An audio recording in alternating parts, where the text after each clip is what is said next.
Section 1. You will hear two teachers, Andrew and Katie, discussing the coming excursion of their language class. First, you have some time to look at questions 1 to 6. You will see that there is an example that has been done for you. On this occasion only, the conversation relating to this will be played first. Well, we have this school excursion planned, but when exactly is it?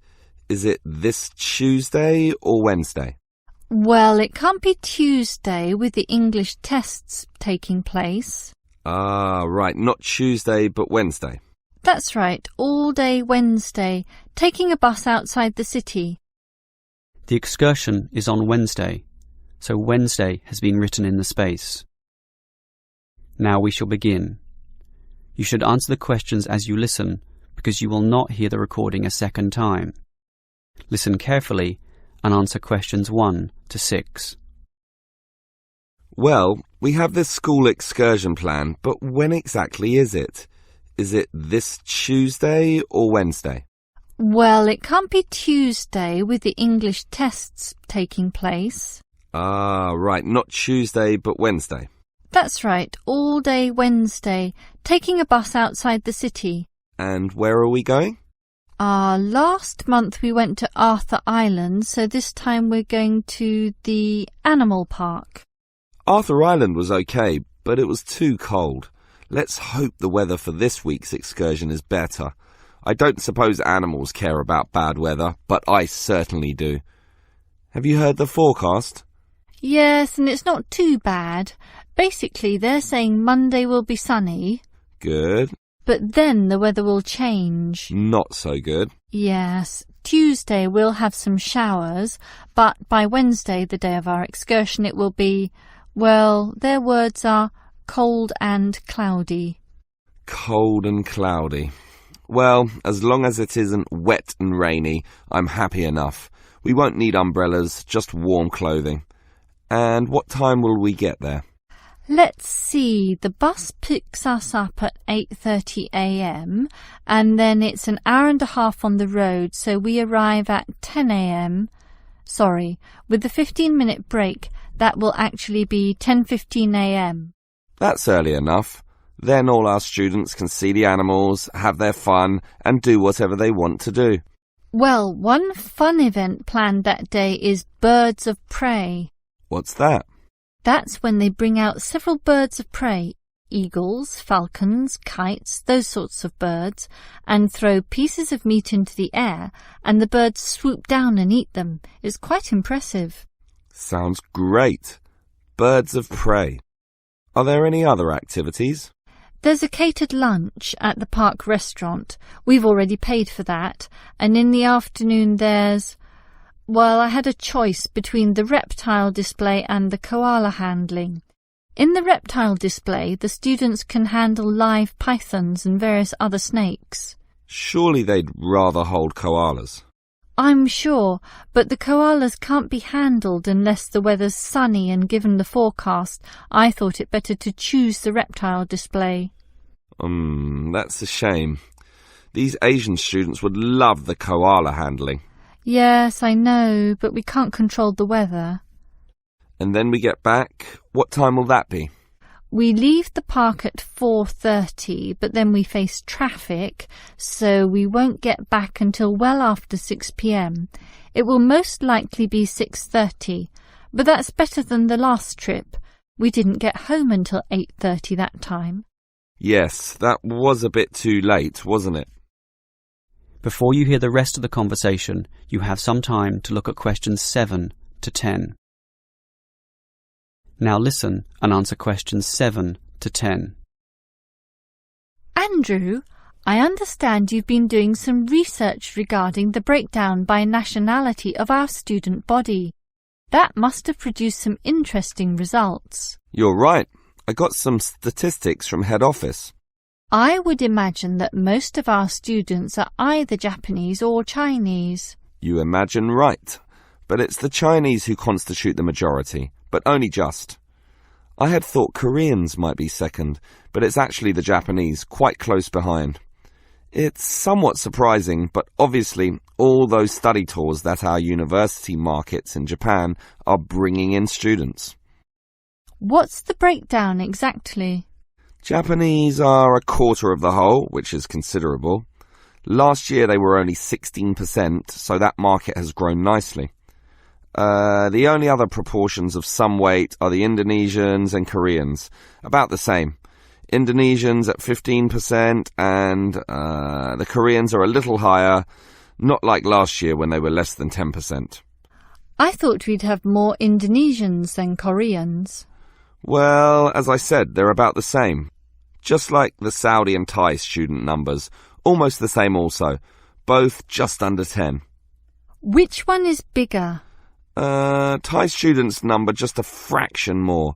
As for the other nationalities, collectively they're only 3%, so it wasn't worth giving each of them a separate category. I just grouped them under other. That's Vietnamese, South American, a couple of Russians, and so on. That is the end of section 1. You now have half a minute to check your answers. Now turn to section 2. Section 2. You will hear a representative from Easy Travel Travel Agency explaining to some customers the benefits of her company. First, you have some time to look at questions 11 to 15.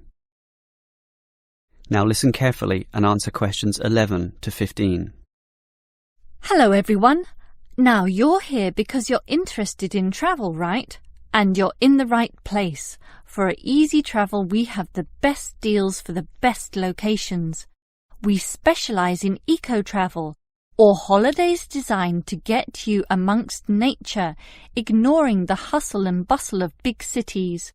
So whether you want to hike in Nepal, as many people do, or follow some jungle paths in the rainforests of Queensland, we can give you the best deal. If you look at our office here, you'll see our overseas consultants.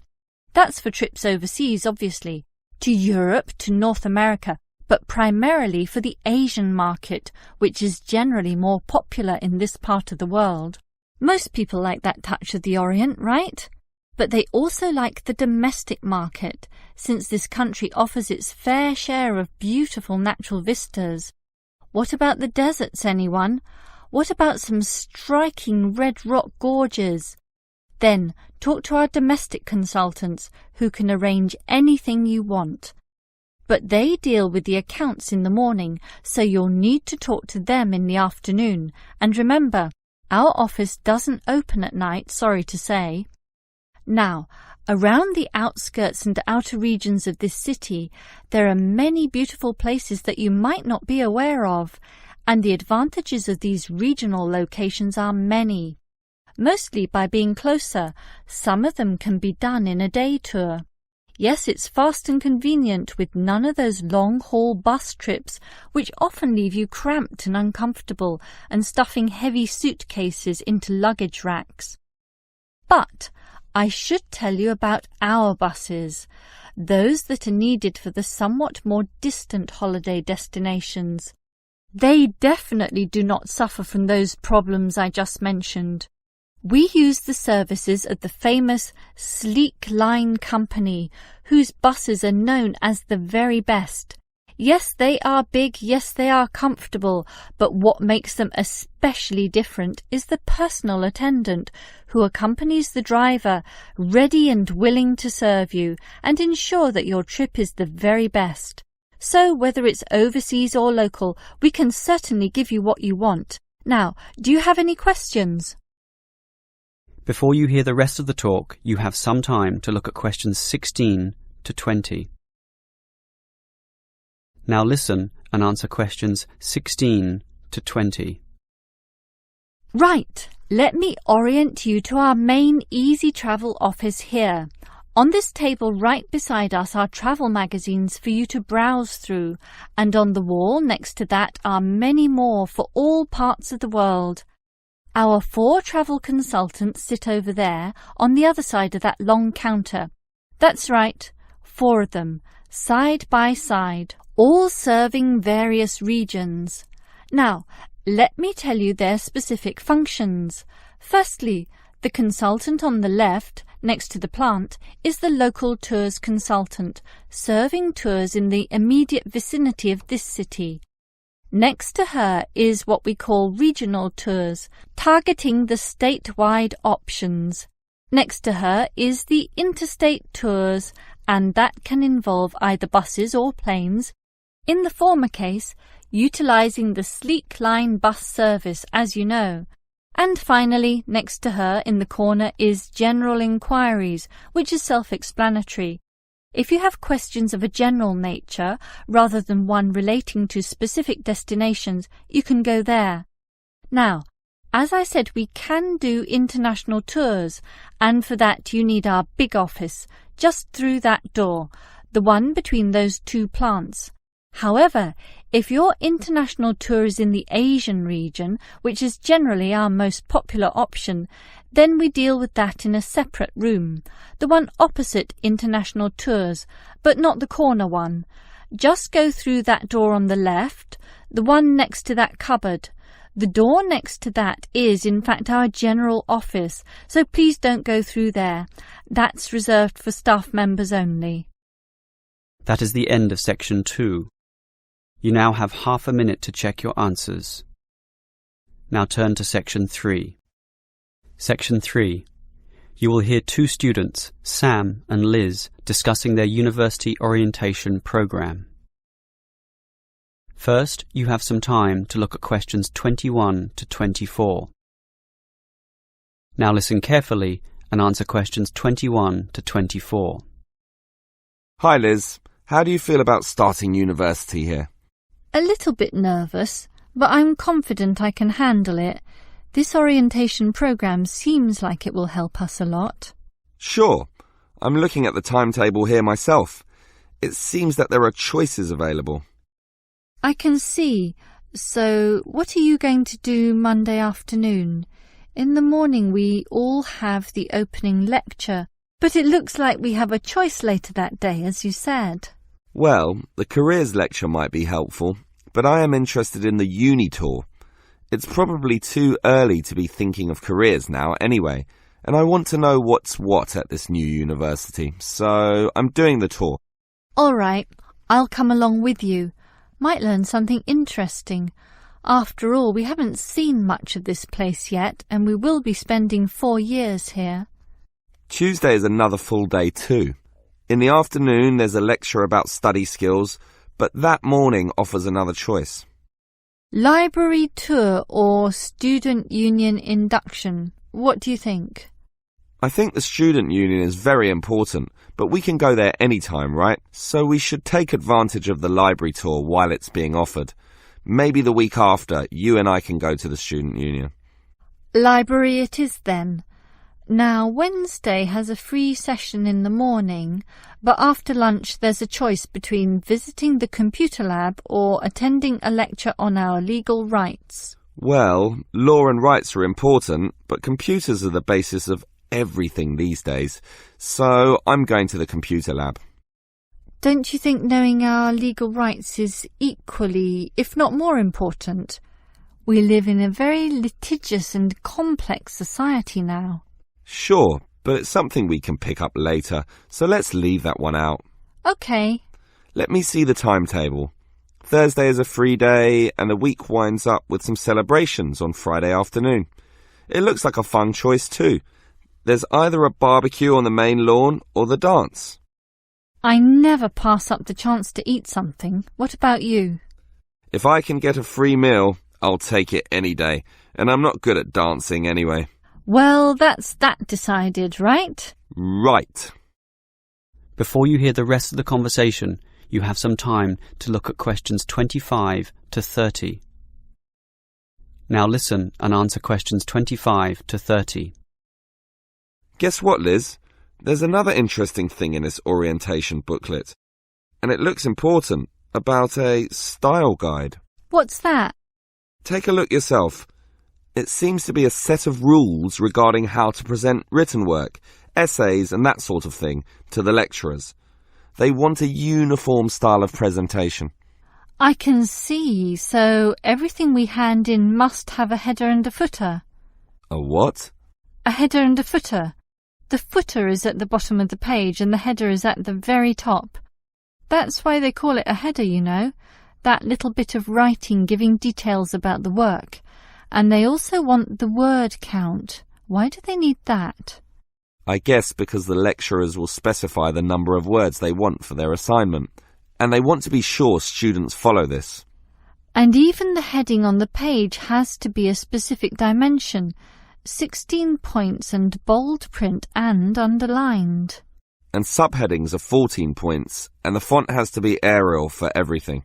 Yes, the main text is Arial too, as you said, and the size is 12 points, with the header and footer being slightly smaller at 10 points each. Well, it seems logical. The size of everything is in proportion to its importance.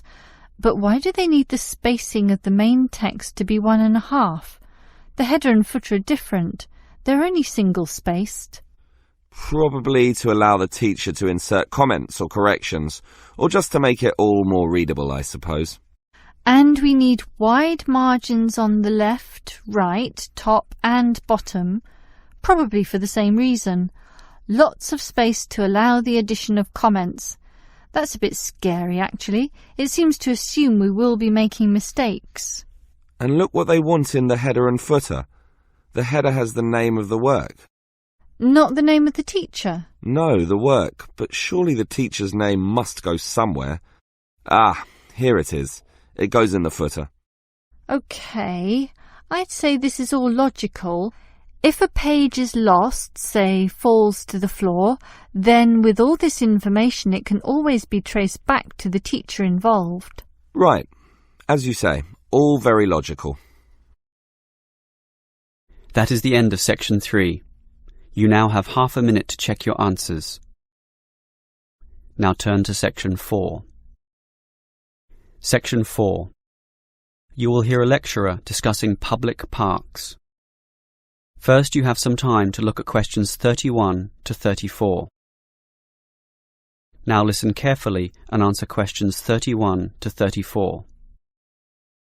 Most of us are familiar with a local park. We spend time there, play there, and have some of our best memories in these places. But what is a park? Basically, it can be defined as a natural, or at least semi-natural, piece of land, planted with a variety of trees, bushes and flowers, protected and reserved for the enjoyment of all citizens. There are usually regulations about the sorts of behaviour that can take place within, and sometimes there are facilities such as children's playgrounds or fields for ball games and other sorts of activities. For this reason, if there is grass, it is kept short, and this also discourages the breeding of insect pests. A well-maintained park actually needs a lot of people to look after it, and more so if the park showcases special plants, flowers or trees, in which case it is called a botanic garden. In complete contrast, if the park is big and remote enough, it is sometimes designated as a wilderness park, to be left completely alone and untouched, protected from all development in order to allow wild species, both plant and animal, to live undisturbed. But it is the urban park, the sort of park that most people are familiar with, that I want to talk about now. These preserve natural landscapes for the pleasure of the urban population, most commonly just for passive recreation. In other words, allowing people just to observe the trees and lie in the grass, and such passive recreation is certainly needed. Before you hear the rest of the lecture, you have some time to look at questions 35 to 40. Now listen and answer questions 35 to 40. Continuing on the subject of parks, it might surprise you to know that once there were none. 1,000 years ago, there was no need, since there were already extensive open spaces, forests and wilderness surrounding most cities and towns, for example in Europe. These dark, dank forests were large and even dangerous, full of wild animals and with the potentially fatal result of getting lost. Hence, fairy tales evolved about witches living in these areas and the wolves and bears which could threaten young children. However, with the rapidly increasing human population, the original wilderness and natural open spaces were intruded upon. Forests were cut down as population spread, and with them, urban pollution and further deforestation. But it was only with the advent of the Industrial Revolution that people realized natural areas needed to be preserved to give the populace access to the sort of nature that was fast disappearing due to the uncontrolled development and demand for resources. The first park expressly designed for that purpose is usually considered to be Prince's Park in Liverpool. This was in 1841 on land donated to the public by a rich iron merchant. With such a generous donation, worth about £50,000, the council decided to invest £5,000 of its own money in making it look good. Consequently, they hired a landscape designer, Joseph Paxton, who designed twisting turning pathways among shade-giving trees, all based around a central lake. In many ways, it became the prototype for all later large parks, including the famous Central Park in New York. But if we were to pick the park that most people are familiar with, it would be the much smaller neighborhood park. These can be tiny, but by being in the midst of extensive development and dense populations, they are increasingly seen as a refuge where one can get a glimpse of true nature. Many psychologists now maintain that this glimpse is necessary, for ultimately, as a species, we have an innate affinity for nature, and the concrete urban zoo clashes with our inner being. This has seen the rejuvenation of many urban parks that were once left to decay, for example, in New York or London, and indeed some cities such as Melbourne are known all over the world for their abundance of carefully maintained parks, including a world-famous botanic garden. That is the end of section 4. You now have half a minute to check your answers. That is the end of the listening test. In the Ielts test, you would now have 10 minutes to transfer your answers to the answer sheet.